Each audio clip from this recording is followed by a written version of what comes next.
Master. That alone is knowledge, through which one is able to know God. All else is futile.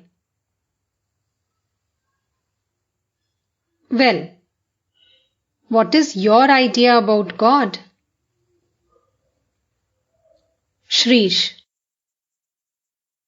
Sir, I feel that there is an all-knowing person. We can get an indication of his knowledge by looking at his creation. Let me give an illustration. God has made devices to keep fish and other aquatic animals alive in cold regions.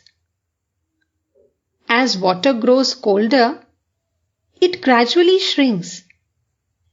But the amazing thing is that just before turning into ice, the water becomes light and expands. In the freezing cold, fish can easily live in the water of the lake. The surface of the lake may be frozen, but the water below is all liquid. If a very cold breeze blows, it is obstructed by the ice. The water below remains warm. Master. That God exists may be known by looking at the universe. But it is one thing to hear of God, another thing to see God, and still another thing to talk to God. Some have heard of milk, some have seen it, and some again have tasted it.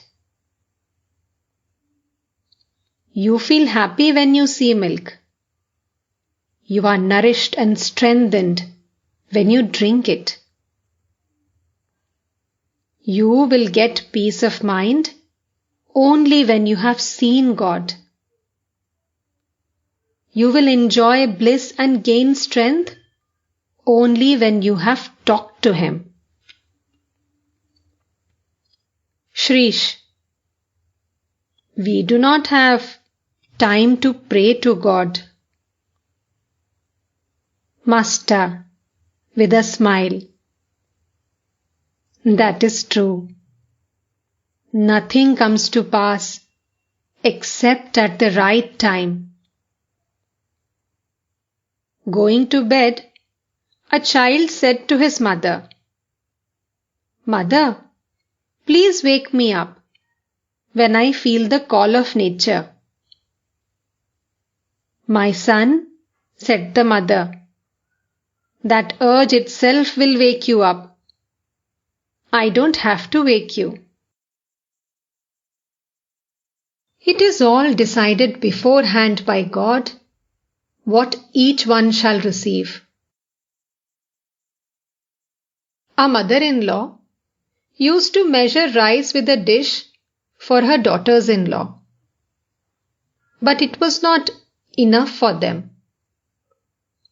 One day, the dish was broken, and that made the girls happy.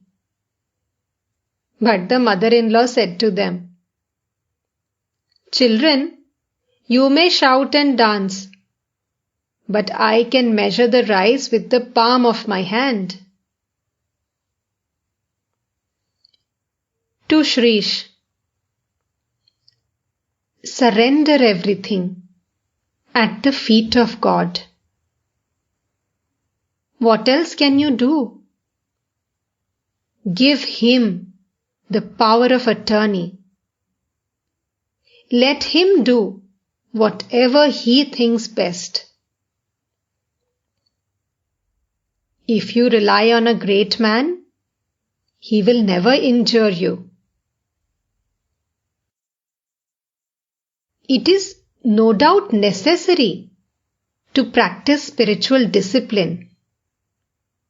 But there are two kinds of aspirants.